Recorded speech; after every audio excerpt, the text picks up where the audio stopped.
Hey guys, Trevor here with eCommerce Paradise, and today I'm going to talk about niche selection for high-ticket dropshipping. Just some ideas and tips and things that I've gained through experience that I think I can help you, especially if you're kind of a first-timer at it. And if it is your first time, definitely get my free niches list for high-ticket dropshipping at ecommerceparadise.com/niches. All right, guys, let's get into it. So niche basically means a subset of a marketplace. So let's look at a big, broad market like home, or furniture or whatever, appliances. A niche market would be like a very, very specific subset. Like a great example is up here in the corner. So I get my finger over there, is one of these things. It's air conditioning systems. Specifically, they're called mini splits. And these mini splits are really cool because instead of like a central air system, they just provide air for one area of your house, and it's a lot less expensive. They come as two separate things. There's an air compressor that goes outside, and then the actual ventilation system that goes inside. Air handler, they're called. And then you have some tubing and electronics and whatnot.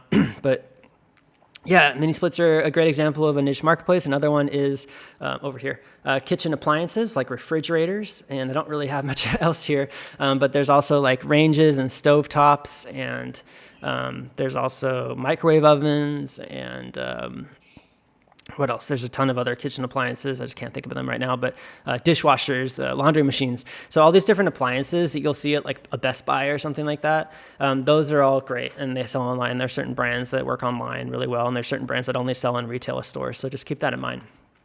But when you first start out, it's a really good idea to pick like a niche market. Okay. If you start a big, broad general store, oftentimes you're going to not convert as well because high ticket products usually means more complicated products. That's not always the case. Like furniture, for instance, a couch or like a dining room table or dining room chairs. Those aren't super complicated products.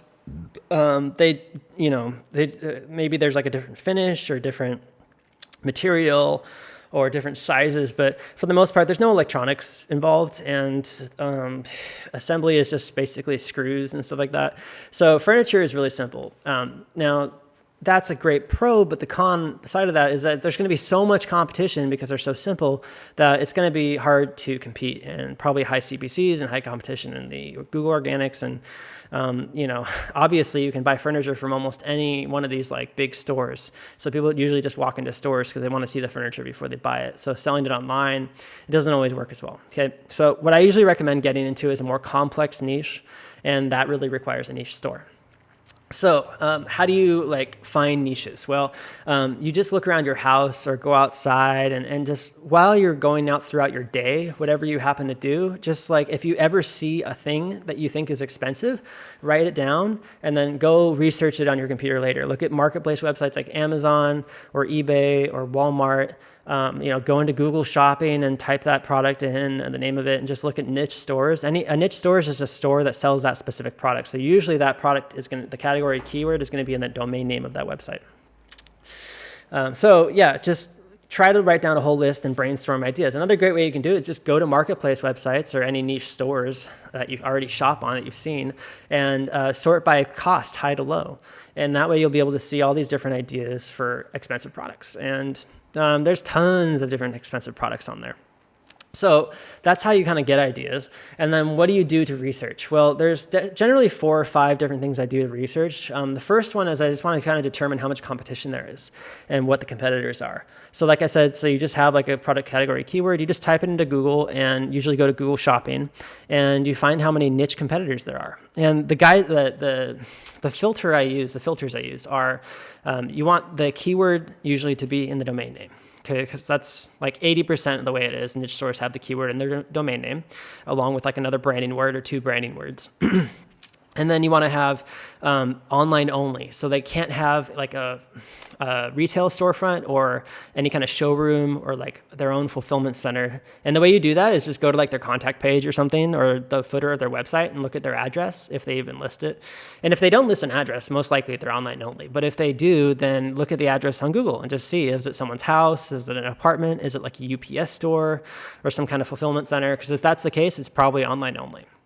And the cool thing about that is that then you know that they don't have a fulfillment center. So all the suppliers that they have, like the brands that they sell on their website, are probably going to drop ship. Okay, because how else is that, supplier, how else is that dealer going to be able to sell those products, right? They're going to have those products drop shipped for them. Okay, so this is like 95%. Usually it's like the way to go. Okay. So, yeah. And then the other thing is you want to be able to determine which competitors are bigger than the other ones. And I use a tool called SEMrush, some people call it SEMrush.com. And if you just type them in there, they'll give you like the SEO rankings and stuff like that. And for all those competitors that you find in that niche, you can find out like which ones are the biggest ones and have the best SEO rankings and have been around the longest and stuff like that. Those are the ones to kind of like really dive into, and because you can do more research and find out like what are the best-selling suppliers that they have, what are the best-selling products and SKUs, what kind of content are they offering, what kind of like lead gen funnels do they have set up, because lead generation is really important. And you can even sign up for their list and see what kind of email marketing they do. You can see if they have a YouTube channel or a Facebook page and how much social media marketing they do. You can see if they have any third-party review site accounts set up, and those kinds of things are going to be able to really boost their credibility online. And you can see what kind of offers they have on their website, if they do like free gifts. So you can really dive into these competitors and see, okay, how many niche site competitors are there? How many suppliers are there in total, and how many best-selling suppliers does it seem like there are across all these sites? And then I want to look at demand, again, like keyword search volume for the particular keyword for the product category, and maybe some of the subcategories or the related categories. What's the keyword volume? That kind of stuff is really important.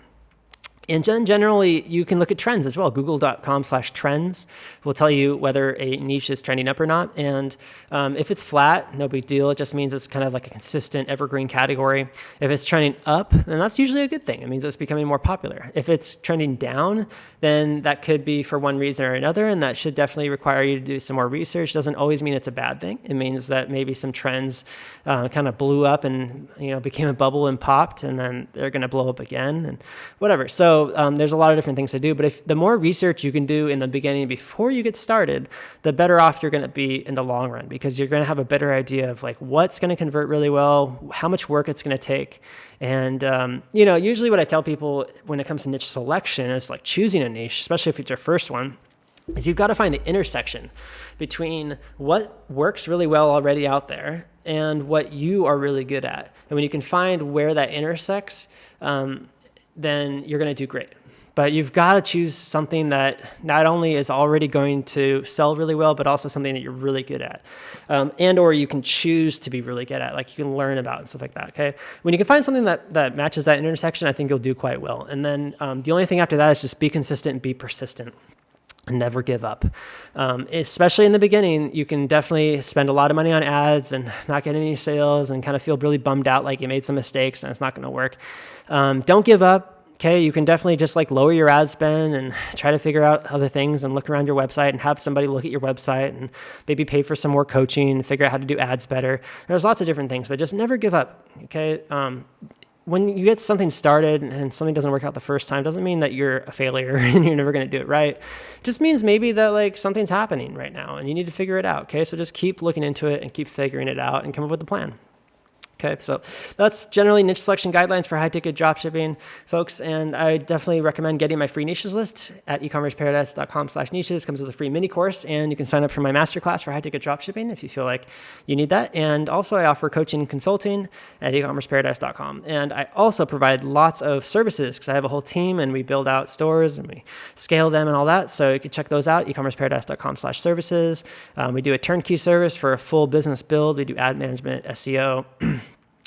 We have what's called the eCommerce Elite service now, where I provide my entire teams of services to you to scale your store. So it's all up to you guys, whether you want anything or not, but I have lots of free resources anyways, and definitely subscribe for more of this content. I'll see you guys out there. Take care.